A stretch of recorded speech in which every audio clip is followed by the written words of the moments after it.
Kayo minumura sa Facebook. Yung Poste na ito, patay na naman yung kapatid ko, patay na naman yung kapitbahay ko, nabangga, sinisisi ng taong bayan pagdating dyan. So dapat... Ano yung update lang? Kasi, well, for example, sa Antipolo along Marcos Highway, I think siguro, Mr. Chairman, it's been more than 10 years.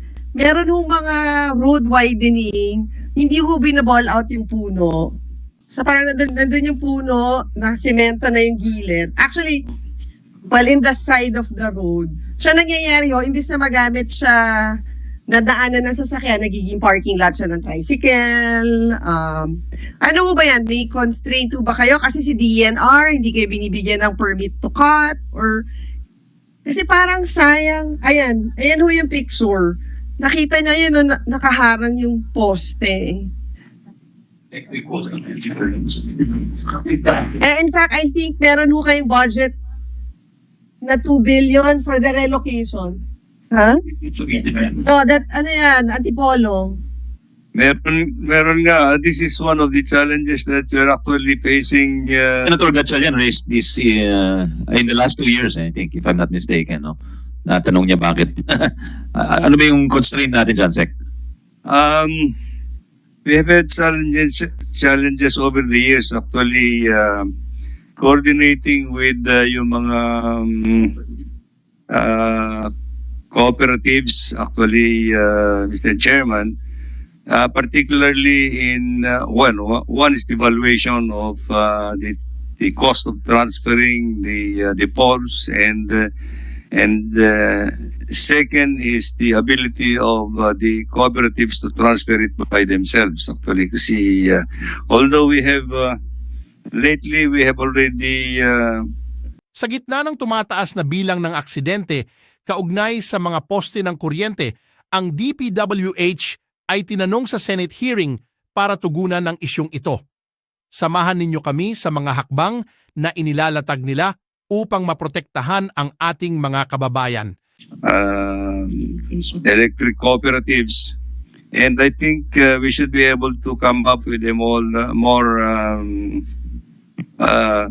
Di ba, Sek, habang tumatagal ho, yung cost din of transferring, tumataas din siya. I mean, katulad ho na ito, matagal na hutong sa sumulong, Marcos Highway pala, na nandun yung poste. Yes, meron ata interventions. Yeah, I think if I remember also, I guess the problem with these posts is that when it comes to technically they're supposed to move it. The agreement is they're really supposed to move it. Unfortunately, with cash flow issues, they're not able, and they have to find a relocation site, which they're not always able to do.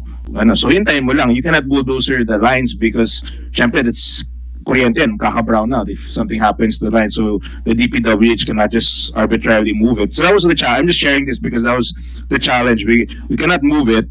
We have to wait for them. The problem is they don't also have the resources to move all their lines, which usually are very numerous. Although technically they're supposed to. That was the agreement. So that was the challenge. Pero like for example, next year you have a 2 billion allocation. that's correct. Para pondohan yung pag-relocate na itong mga poste. Yes.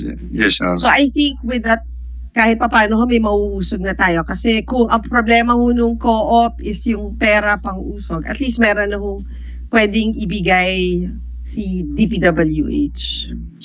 That's Mr. Chair, correct, Your Honor. Mr. Chair, with the permission of Senator Vice Chair. Yes, go ahead, Vice Chair. Thank you, Mr. Chair. Siguro, Mr. Chair, yung explanation ni Senator Mark na pala. Senator Mark, sorry. Parang gusto mo ibalik sa department si Sec. Senator Mark. Well, naintindihan natin yun, pero alam mo, Mr. Chair, siguro, DPWH should make a bold move on this problem dahil alam nyo, pag may namatay dyan, may nabangga, hindi man ang kooperatiba ang sinisisi, kayo man. Kayo minumura sa Facebook talaga. Galit na galit. Ano ba itong DPWH na yung poste na ito, patay na naman yung kapatid ko, patay na naman yung kapitbahay ko, nabangga, ganun eh. So kayo talagang sinisisi ng taong bayan pagdating dyan. So dapat siguro, sahinan nyo yung mga kooperatiba niyan kung ayaw kumilos dahil hindi sila ang sinisisi, kayo. Ang dami ng aksidente talaga actually nangyari. Sana ilang years na may yung mga poste na nakita natin dyan Ilang years na yan, hindi pa rin nagagalaw.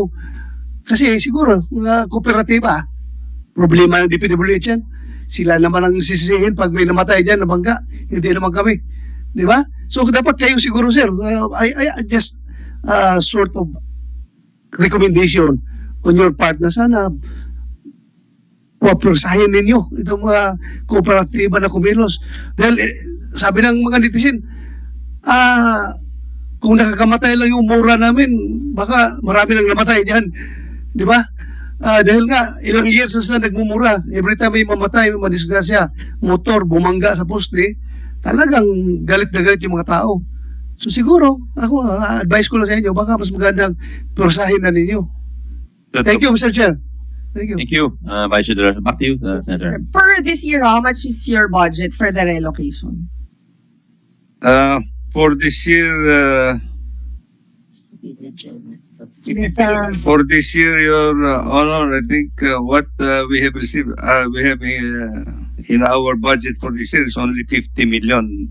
Million. And For magkano electric ho ba yung mag-move ng isang poste? Magkano ho yung cost to move one post? On the ground, sir. More or less. Kasi syempre, depende naman ho dun sa lugar at saka I guess dun sa co-op. Minsan po, million. Depende po sa... It ranges from a low of 15,000 to a million na ho, kung marami yung kuno nila, Your Honor. Actually, the other predicament that we can see from the cooperatives is that pagka nagpanho kasi sila naglipat sila ng ng electric poles, they cannot cut the service, no. So the line is still there. They have to replace it with another line. Yun ho ang predicament So, nila. yun yung papatayin yung kuryente tapos Yun, yung eh. poste rin, ililipat lang. Yes. So, they have to create a new... They have to create a new line. A new And so, ang kanilang kuwan ho dito, when they discuss this with us, kung naglilipat na sila ng bagong linya, gusto nilang i-improve yung linya nila. So, they're waiting for their additional yung budget before they can actually i-upgrade nila yung linya na ho nila kagad. Kasi hindi naman ho nila pwedeng putulin kagad yung linya nila habang naglilipat ho sila ng And sa amin lang, and for DPWH, ang binabayaran ho lang namin dito is yung Okay. Thank you. Siguro sana lang with that 2 billion budget, kahit pa paano gumalaw naman yung Yes, po. paglilipat ng mga poste.